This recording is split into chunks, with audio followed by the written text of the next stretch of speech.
often ask, why should I have a personal growth and self-development plan? And here's why.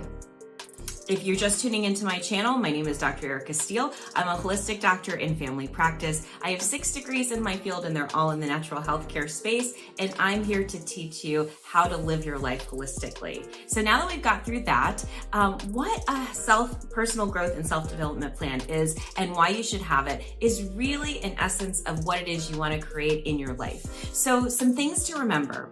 Everybody's personal growth development plan is so different. And so what works for me may not necessarily work for the next person. So it's important to get almost a diversified approach because there's different learning styles. There's people who learn tactilely, meaning writing things down. There's people who are visual learners like myself, and I always like to visualize things. There's some people that are auditory and they really need to hear those things all the time. And so why is it important? Because we're here, we only have one life and we want to really make the best of it. And so if we're not doing things with our lives, right, then what's the point? We want to definitely create purpose and meaning with our lives so that we have a fulfilled life.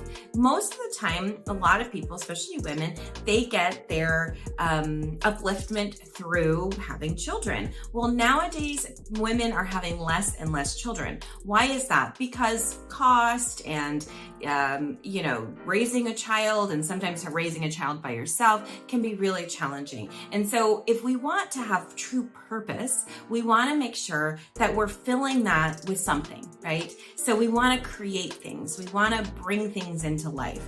We as women are definitely creators. We create things all the time. And not to leave the men out, you guys create things too. You build things and structure things and all the things. However, I'm really speaking to more women here because we oftentimes limit ourselves, especially in the professional world, just because we're really letting go and transitioning kind of this old paradigm and we're really moving into our own, into personal growth and self-development.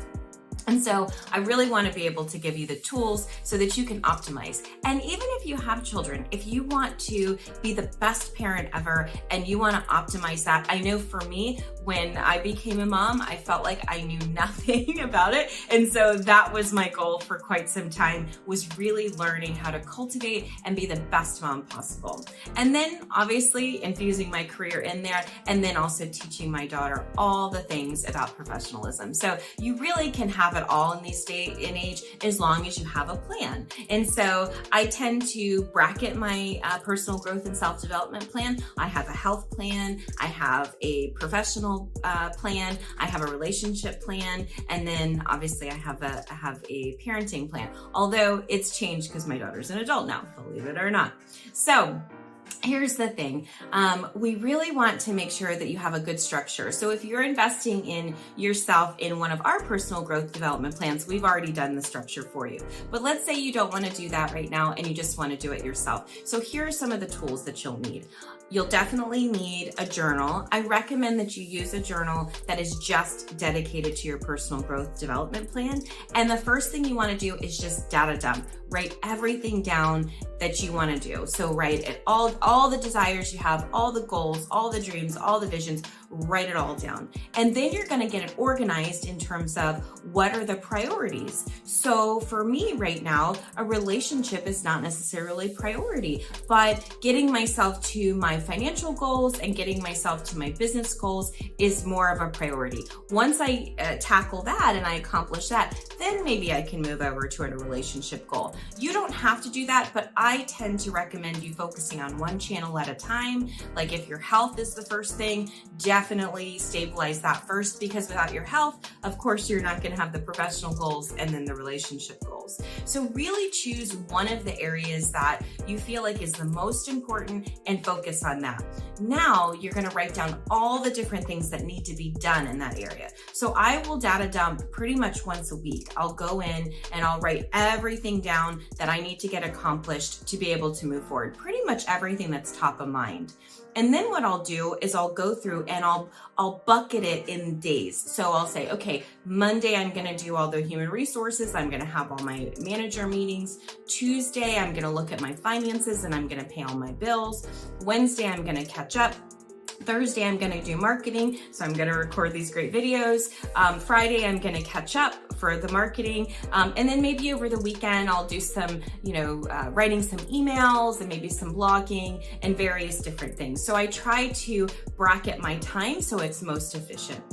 And then throughout the week, because I'm in school still, I'm getting my PhD, so I infuse my reading every single day. I do a little bit of that. I also do one kind of personal growth and self-development. I'll go on YouTube and look at some of my YouTube creators, and I will listen to some of their stuff to get an inspiration. And so I'm always growing and I'm always evolving, and every single day I'm dedicating myself to my personal growth, whether that's learning new things, whether that is staying focused, concentrating, or even creating things. Lastly, let's talk about a growth mindset versus a fixed mindset. So a growth mindset is just that. You're constantly growing. So having a personal growth and self-development plan allows you, it gives you structure and a vehicle to be able to do that. Having a fixed mindset is really that stubborn, I'm immovable, I don't need to work on anything, I don't need to create anything. That's definitely a sign that maybe you need to work with a professional, or maybe you're depressed, or maybe you've just kind of given up on life. And so a lot of times we'll need kind of reinvigorating even within ourselves. I know I've been in business a long time, over 20 years, and there have been periods of my business where I've just kind of been like, it's the same thing, monotonous. And so I've always had to kind of recreate myself, meaning that I have to get motivated and inspired about some new aspect of my business. And that's also why I like to learn so much and why I like to grow and evolve. That way it's always providing me a challenge. If we get into a fixed mindset, we tend to, like I said, be stubborn. We tend to be in a bad mood. We tend to be emotionally reactive. We can be depressed. And really, we just don't feel as though we have value and worth and purpose. I remember there was a 2020 study that was done, forever ago at this point.